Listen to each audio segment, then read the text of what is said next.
कि ये जीवन एक युद्ध है और यहाँ चाहे कोई अपना हो या पराया हो, आपको सबसे सावधान रहना पड़ेगा। और अगर कोई आपके दुखों का कारण है तो चाहे वो कितना भी खास क्यों ना हो, उससे आपको युद्ध करना ही पड़ेगा। महाभारत का युद्ध भाइयों के बीच की लड़ाई थी, अपनों के बीच की लड़ाई थी। भगवान श्री कृष्ण ने अर्जुन को जो गीता का उपदेश दिया, उस पूरे उपदेश का सार ही यही था कि यहाँ कोई अपना नहीं है, क्योंकि ये आपके मन का अपनापन आपको सिर्फ दुख देगा जीवन में।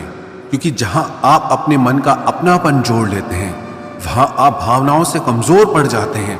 वहां आपके साथ छल करना बहुत आसान हो जाता है, आपके साथ गलत व्यवहार करना बहुत सरल हो जाता है। क्योंकि जो पराया है उसे आप अपने साथ कभी गलत नहीं करने देंगे। जिसे आपने अपना माना ही नहीं, वो आपके साथ छल कर ही नहीं सकता। तो गीता का सबसे पहला उपदेश ये है कि इस अपनेपन के जाल में फंसकर मन की भावनाओं को कभी कमजोर मत होने देना। गीता का दूसरा उपदेश ये है, इस कलयुग में मांगने से भीख भी नहीं मिलेगी। इसीलिए इस बात को तुम भूल ही जाओ कि सिर्फ मांगने भर से आपको आपका हक और अधिकार मिल जाएगा। यहाँ सब आपका हक छीनने में लगे हैं।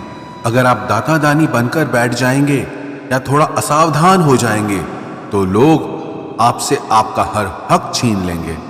जिसके पास आपसे ज्यादा शक्ति होगी वो आपको आपका कोई हक नहीं मिलने देगा। कई बार आप कुछ लोगों से इतना दब जाते हैं कि आपको अपनी शक्ति और अपने हक का पता ही नहीं चलता। कई बार आप बेवजह ही दुख झेलते हैं, क्योंकि जिस पर आपका हक और अधिकार होता है वो आपको नहीं मिलता। इस कलयुग में न्याय और हक आपको अपने आप से कभी नहीं मिलेगा। जब पांडवों को अपने राज्य के लिए, जो कि उनके खुद के पिता का था, वो बिना युद्ध किए नहीं मिला, तो आपको आपका हक कैसे ऐसे आसानी से मिल जाएगा।